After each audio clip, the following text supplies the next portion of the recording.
I work as a nighttime reflection fixer, but some mirrors should never be cleaned. I work as a nighttime reflection fixer. It's a job most people don't even know exists, and I never advertise it. My duty is simple in description but terrifying in execution. I ensure that mirrors reflect the world correctly. Most of the time, mirrors behave. A polished pane will simply show what stands before it. But occasionally, a reflection refuses to obey reality. A face might twitch when you're perfectly still. A shadow may appear behind a closed door. A hand may move independently of its owner. These anomalies are my responsibility to correct, and failure is not an option. The mirrors themselves are not ordinary. Some are old, their glass cloudy with age, others are unnaturally smooth, their edges polished to a perfection that seems almost alive. Approaching them, I sometimes hear soft whispers, barely audible murmurs, as if the glass itself is speaking in a language I almost understand. If I linger too long, I see shapes moving behind the surface that aren't in the room at all. They mirror me, but not perfectly. My eyes blink at the wrong time. My lips twist into expressions I didn't make. At first, I thought it was fatigue, imagination running wild in the dead of night. But the longer I worked, the clearer it became. These mirrors remember. They remember everything. My tools are precise, soft cloths infused with oils that sharpen reality, tiny mirrors to reflect back the anomalies, and a set of carved wooden sticks that I trace along the edges of the glass to enforce boundaries. The sticks vibrate faintly when a reflection resists correction, a subtle warning that the mirror is not just reflecting but fighting.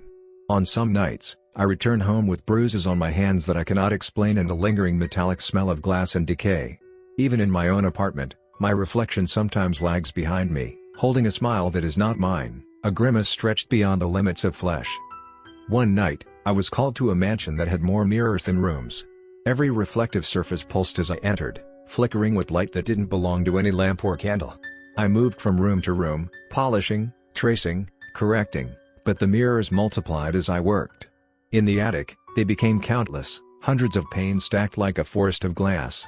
Each showed a different version of me, some younger, some older, some twisted, some bleeding from places that didn't exist.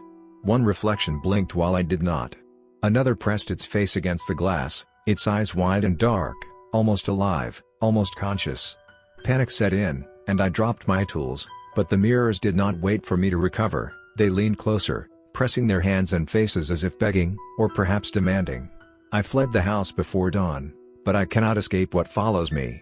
Mirrors are everywhere, in puddles, phone screens, even reflective car windows.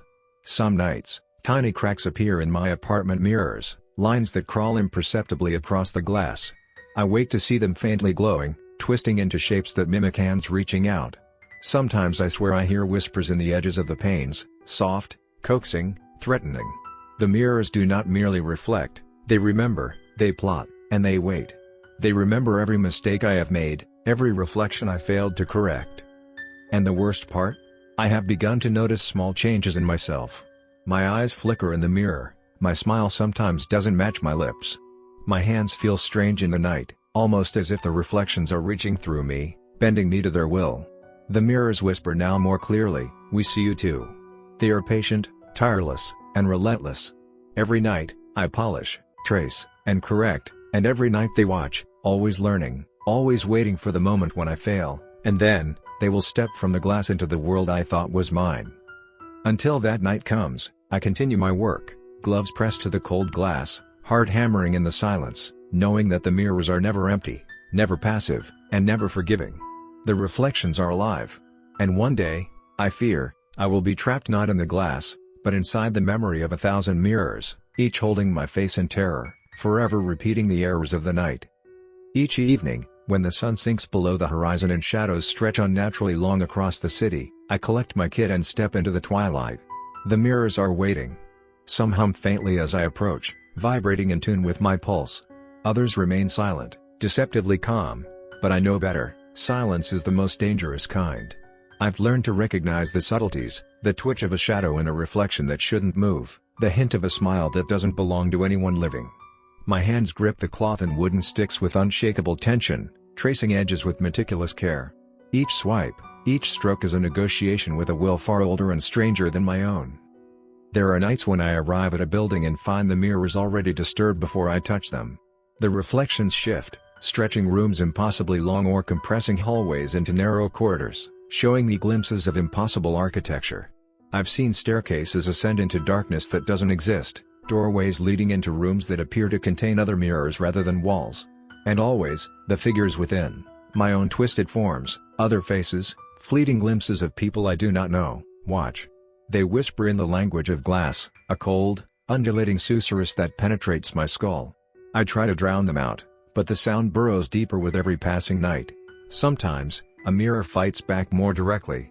I've had one reach through the glass, fingers pressing faintly against my skin as I worked, making me flinch, leaving bruises I could never explain. On those nights, the reflections are deliberate, focused, like predators testing their prey. I have learned to work quickly, to finish what must be finished without hesitation. And yet, even when I succeed, I feel the eyes of the mirrors following me long after I leave. In puddles on the street, on polished surfaces in cafes, in darkened windows, they are everywhere. The reflections never rest. I've tried to understand the rules, the boundaries, the logic that governs their behavior, but there is none that I can hold on to. Every mirror is different. Some are patient, observing for hours before they shift. Some are cruel, bending reality with a single blink. Occasionally, a reflection will mimic me perfectly, but then, subtle differences appear, the tilt of a head, the shape of a smile, the depth of a shadow. I know that these are the mirrors testing me, measuring my awareness, pushing me closer to failure. One mistake, one hesitation, and the glass will not merely reflect me, it will claim me. The isolation has changed me. I speak less to people now, for fear they might see something in my eyes that betrays what I have encountered. Sleep is fitful, plagued by dreams of endless halls of mirrors. In those dreams, my reflection moves independently, whispering secrets I cannot comprehend, beckoning me toward depths I cannot see. I wake trembling, the metallic tang of glass in my mouth, and the faint echo of whispers lingering in my ears. Sometimes I swear the shadows in my apartment move, elongating and contorting in shapes that mirror the reflections I battle nightly. And still, I continue. Night after night, gloves pressed to the cold glass, my kit spread around me, my hands aching from the tension and effort. I polish, trace, correct, and pray that tonight will not be the night that a mirror overpowers me. Because I know, in the deepest, most primal part of my mind, that the mirrors are patient, and patient means immortal. They will wait for me. And one day, one night, one careless second, I will hesitate. And when that moment comes, I will not merely be trapped in one mirror. I will be absorbed into all of them, my face fractured across countless panes, my body reflected in 1,000 impossible rooms, my consciousness looping endlessly in the silent, unforgiving glass. Until that night, I row through darkness in another sense, tracing edges, polishing surfaces, and keeping a vigilant eye on the world behind the glass. Every mirror I touch, every reflection I correct, is a temporary reprieve, a momentary pause in an eternal sentence. I know the mirrors will not stop. They will not tire. And when the day arrives that they finally reach through to claim me, I will no longer be the fixer, the observer, or even the living. I will be part of the mirrors, a memory trapped forever, whispering for someone else to arrive, someone else to make the same careful, desperate corrections I have made for years. And until that night comes, I row. I row through darkness not only of the night but of the mind, tracing edges of glass with trembling hands, polishing reflections until my fingers ache and my arms burn. The mirrors are never passive. They shift in the corners of my vision, bending the world behind them, warping light and shadow until reality itself feels uncertain. I have learned to work quickly, with precision born of fear, knowing that hesitation is luxury I cannot afford. Every mirror I approach is alive. Every reflection I touch holds awareness, patience, and intent. I have watched them wait, unmoving, for the exact moment I falter, for the exact second my mind slips from vigilance. Some nights, the mirrors whisper to me. Not words, exactly, but subtle vibrations, the gentle hum of glass resonating with the cadence of thought. I can almost understand them, almost hear the shape of their intent, but it is always fragmented, always incomplete. You belong here, they say in echoes that twist my consciousness. Your hands are ours. Your eyes are ours. The moment you pause, we claim you. I have tried to ignore it, to pretend it is fatigue, imagination, or the creeping madness that comes with staring into so many surfaces at once. But the whispers grow louder with each passing night, weaving into my thoughts, threading into dreams, slipping between wakefulness and sleep. The mirrors have begun to follow me outside my work. In puddles along the streets, In glossy tabletops at restaurants, in the black screens of my phone, I glimpse faces, my face, but wrong. Twisted. Smiling when I do not, blinking when I remain still. And in those moments, a part of me panics. My reflection is learning, adapting, becoming autonomous. The fear gnaws at my mind, whispering of inevitability, one night, one careless second, and I will no longer be the fixer. I will be the fixed. A reflection trapped in a pane of glass, repeating the errors of my own life for eternity. I have seen what happens to those who fail. Not often, but enough to know the cost. A mirror left uncorrected at a moment of weakness will twist beyond recognition. The air thickens, the room seems to compress. Shadows stretch impossibly long, floorboards warp, and the walls themselves lean inwards, guiding the faltering fixer into the glass. Hands emerge from the surface, skeletal yet fleshless, pulling the unlucky into the mirror depths. The cries are silent, muffled by the impossible material, but the movement, the writhing forms, are unmistakable. And when it is done, the mirror is still again. Calm, patient, waiting for the next intruder. I sometimes wonder if the mirrors are testing me deliberately, shaping the world to see how far I can endure, how much I can correct before exhaustion claims me. I wake in the middle of nights with phantom burns along my hands where the glass should have been cold. I see fleeting glimpses of other versions of myself in shop windows, in elevators, in darkened hallways. They stare with my eyes but twist my expressions into subtle cruelty. Sometimes, I feel their fingers brush against my skin, though there is nothing there. It is only a matter of time before the patient ones reach out fully, and when they do, I know I will be powerless. Sleep offers no respite. My dreams are haunted with corridors of mirrors, each pane reflecting another pane, stretching endlessly into infinity. I walk through these corridors, tracing edges and polishing surfaces, always aware that a wrong stroke, a misaligned movement, could summon the reflections to life.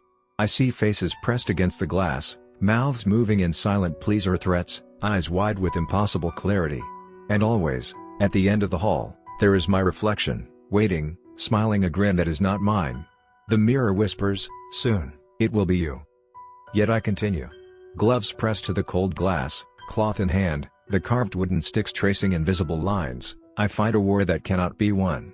I have become a creature of the night, half living, half aware, bound to the rhythm of reflection and shadow. The mirrors feed on my attention, my focus, my very being. Each night, I lose a fragment of myself to them, an inch closer to becoming part of their memory. I have begun to notice changes even when I am awake. My shadow lingers a fraction too long, my reflection in the daylight is slightly off, a hair out of place or a smile that curves wrong. The mirrors are patient. They are eternal. And they will not stop. I have tried to flee. I have considered abandoning my duty, leaving the mirrors to their errors, and escaping into the unreflected world. But the mirrors do not merely reflect, they remember. Even when I am away, even when the night is mine to reclaim, I feel their gaze pressing through surfaces that are not glass. They whisper my name in the hum of streetlights, in the vibration of passing cars, in the flicker of screens. To leave is to surrender, and surrender is final. The mirrors wait, and patience is their weapon. I row through the darkness of night, through the twisting halls of mirrors and shadow, through puddles, windows, and screens, polishing, correcting, enforcing order. Every stroke is a defiance, every swipe a temporary reprieve. I know the night will come when they no longer wait. When the glass itself will reach through, and I will vanish into the mirrored infinity, joining the countless others trapped, repeating the mistakes of the living. And I know that day will come soon. Until then, I row, gloves pressed to the cold glass, heart hammering, whispering to myself that I am still myself, for now. Because one day, I will no longer be the fixer. I will be the fixed. And when that day arrives, the mirrors will remember my face, my fear, and my failures, forever held in 1,000 reflections that will whisper, "We see you too." And until that night comes, I row.